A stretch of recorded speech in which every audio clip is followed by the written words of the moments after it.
Hey, this is Gary Pinkerton, the author of the book on Trammel's Trace, First Road to Texas from the North.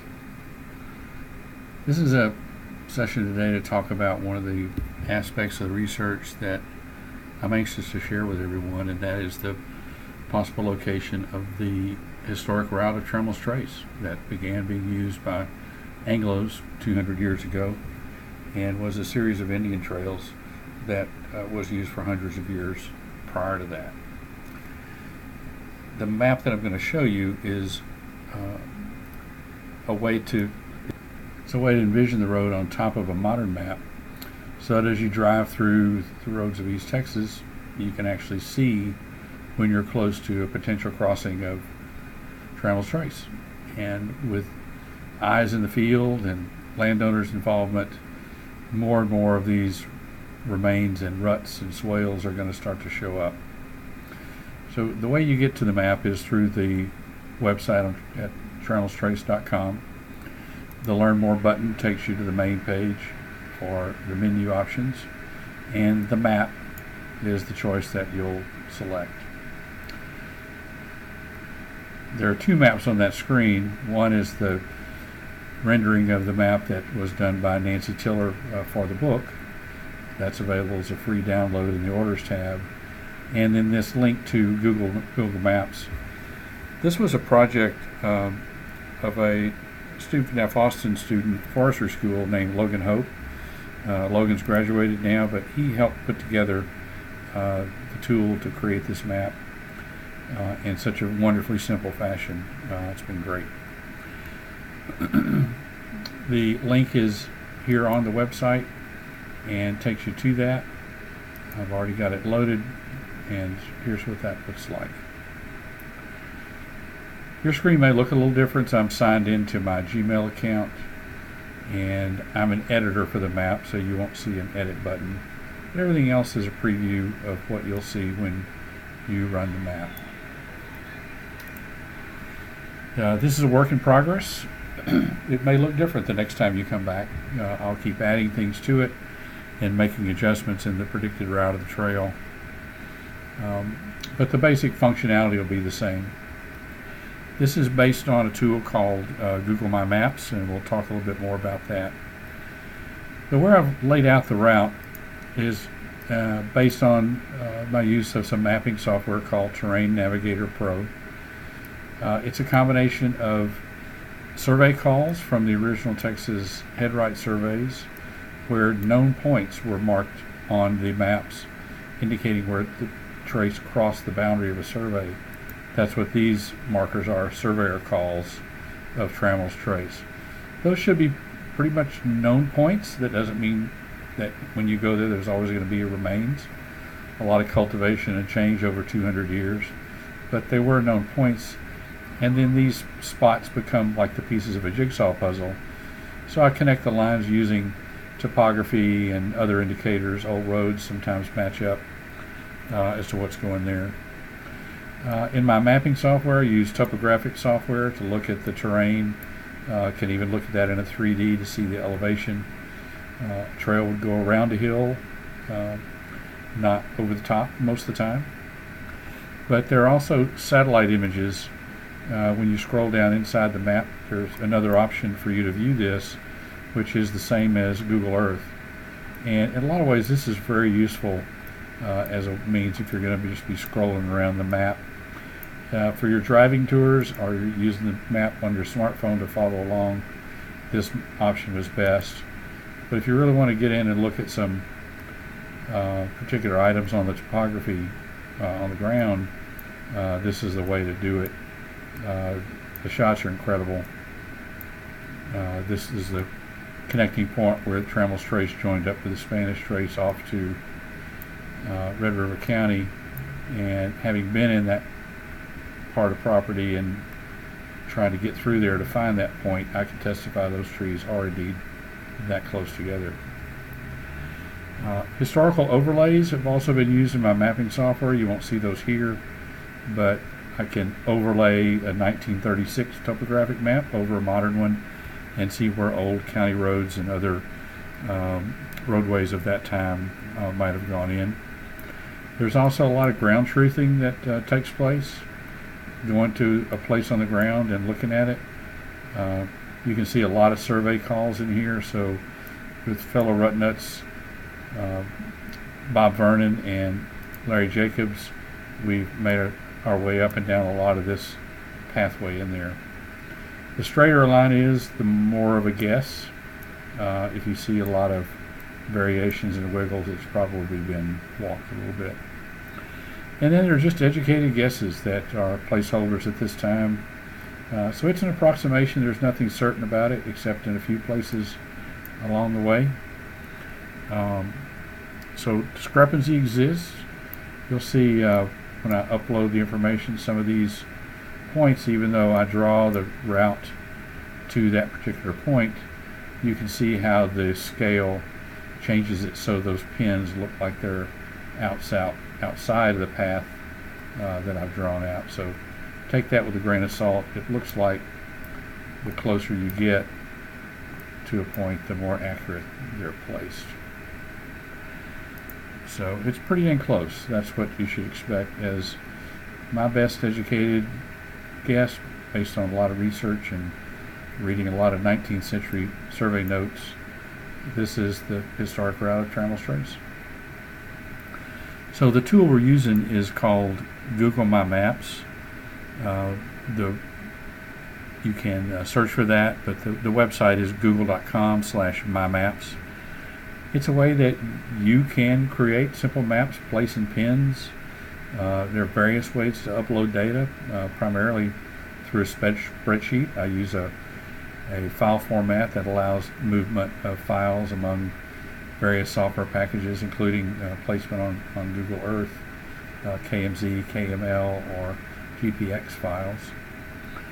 But Google My Maps is a very useful, simple tool, and when Logan and I talked about this, that was my primary wish, that this would be very simple to use and access and not very complicated. Google Maps features, in looking at the screen, it's a little bit different on your phone. We'll talk about that in a little bit, but the hand pointer just is a way, if you hold down the mouse button to drag things around, that mouse pointer changes when you hover over a point, a selectable item. It'll change to a finger, and a click will reveal some data or a picture or other information at times. The plus minus sign here zooms in and zooms out, but you may have noticed I've done that. My mouse wheel does the zoom in and zoom out in this application. It's view only. You really can't break it, so the way I've learned a lot of things is by clicking stuff. So try things out, experiment, reload it, and start over if it gets confusing. But the more you click, the more you know. There are also some controls at the top left up here. The 3 bars are options connected to your Google account. If you're not signed in to Gmail, these options will change. But right now this may be your only map, but there are others out there publicly available that you can look at some point. The name of the map here also, if you click that, brings up a description that's been created there with a reminder about the website. The search bar is a way to search for items on the map. Very useful. I'll show you more about that in just a second. And then there is the star. It's a way to mark this as your favorite, which I'm sure you'll do. If you have access to multiple maps, the favorites are easier to find at some point. So about the search tool, what it lets you do is look for items that are named on the map. So you can look for a city.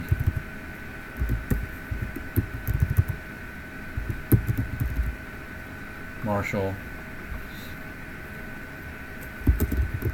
For some reason it doesn't like leaving the state off. So move the map to Marshall, Texas, and the map jumps. There's Marshall right in the middle. You can also use it to search for headright surveys. The OTLS are known points on the boundary of this Levin survey near Hughes Springs, and the Levin survey is the actual survey itself, and it pops it up with the boundaries and the name of the survey shown. I'll show you this view a little bit more in a second.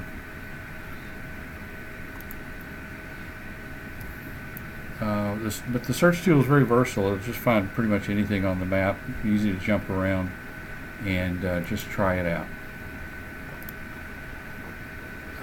The share lets you do what I hope you'll do, share this with others via Facebook or email. It just sends a link to that person for them to open and do the same thing that we're doing right here. There's also a scroll bar, a little difficult to see until you mouse over it, within this left navigation panel to move up and down among the options there. And there's no scroll bar, but you use the mouse pointer to move up and down in the main panel. And then, as I mentioned before, all the way down there's a base view, base map view that you can toggle and change.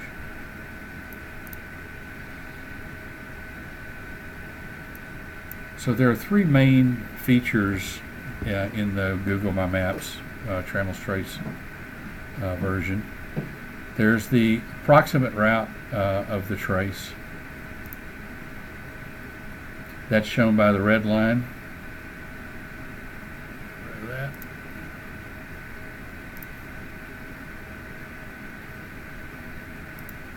That's shown by the red line drawn across the map. That's an upload from mapping software I use. Some of the deviations are a little radical and strange. Those are guess areas, but that's generally the route you're going to find. You can also use this drop down to look at particular legs or zoom into particular legs of the trail. If you want to look at Rusk County in particular, clicking that option goes to a leg of the trail that I've named Ramsdale to Tatum. So there's the Sabine River, Ramsdale's Ferry, down to Tatum, Texas, which was bisected by the county line and therefore by Trammel's Trace. So clicking the up arrow gets rid of those. There's also the surveyor calls of Trammel's Trace. You click on those and the blue push pins come up. So they show you from the original headright surveys places where the surveyor said Trammel's Trace crossed the boundary of a survey. So on that pin, that's in Harrison County, it's in the south side of Ramsdale. There's some location information. Those notes are mine. This was located 700 varas or 1,944 feet from the southeast corner of the Ramsdale survey. Same thing there, more notes that I've entered along the way. So these are known points that we can use as starting points to connect the puzzle pieces together. Same as before, you can use the drop down to look for these in particular, and then these are all searchable.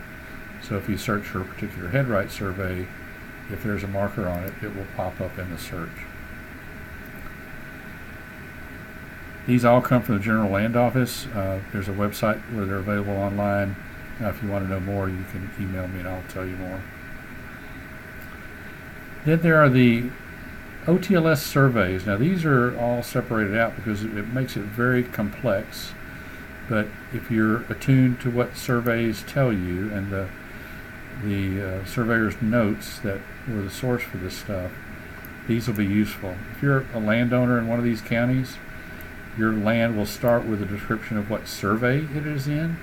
That's the name of the original grantee when the land was given up by the Republic of Texas or the state back in those days, 1835 till well up into the 1900s for some of these. So there's the Rusk County side, there's the Harrison County side of Ramsdale, on the north side of the Sabine River.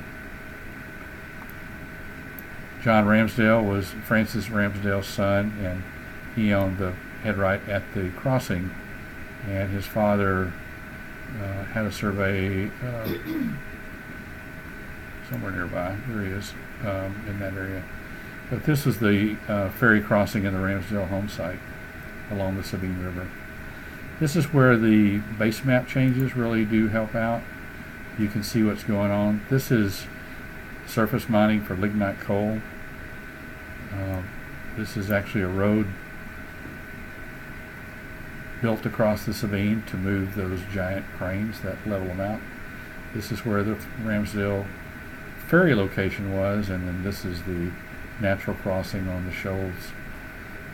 Looks like on this day the water was up a little bit. Can't see the shoal turbulence very well in that shot, but that's where it was.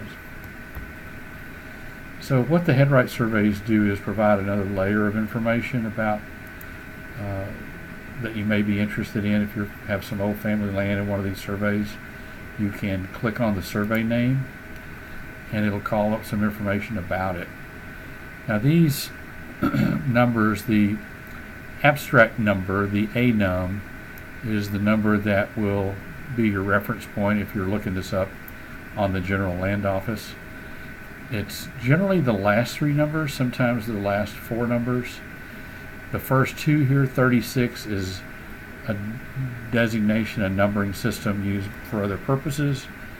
That's difficult to explain. It has no logic to it. It's just a numbering system. But that abstract, Harrison County 572, Rusk County 572, would be how you would look this up on the General Land Office website.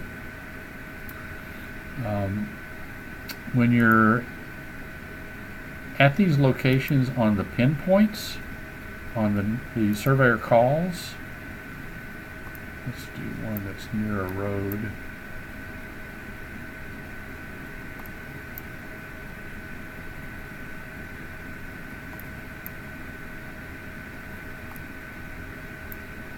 Okay, here's one. That's a known crossing. It's right on, just right off Highway 59. I know exactly what that one is. A little bit's visible right there. You can click the right arrow and get directions in Google Maps to drive to that point. So a lot of these survey calls are clearly going to be in the middle of private land, not visible. A few of them are along the road. At another point, I'll put some separate markers in for visual references so that you can do some driving. But you put in your starting destination and ask for directions, and you can see how far it is for me to get to Marshall.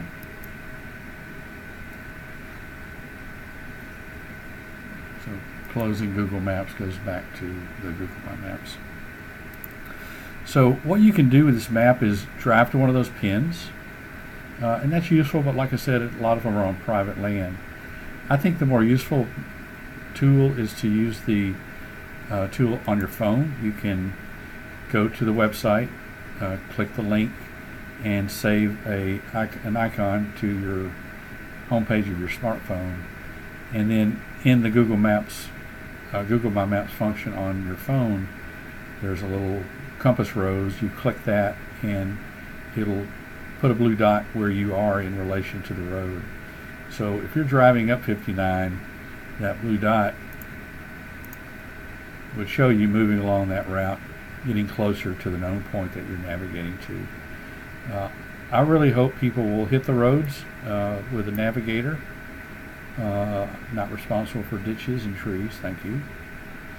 And drive some of these routes and see what you might find. I hope that landowners will find their land from satellite photos or the road crossings and investigate where Trammel's Trace might have been. I love talking to landowners about that. People in Harrison County can drive in the Trammel's Trace corridor along Hope City Road and Owens Corner Road. Very much followed the same corridor of those 2 roads, with some exceptions. But there are places like that that are interesting to see, and that's the reason I hope that people will make use of the map and enjoy it. Send your questions and comments and things that you learn, requests, through the Trammel Trace website, or join the Trammel Trace Facebook group on Facebook. See you there.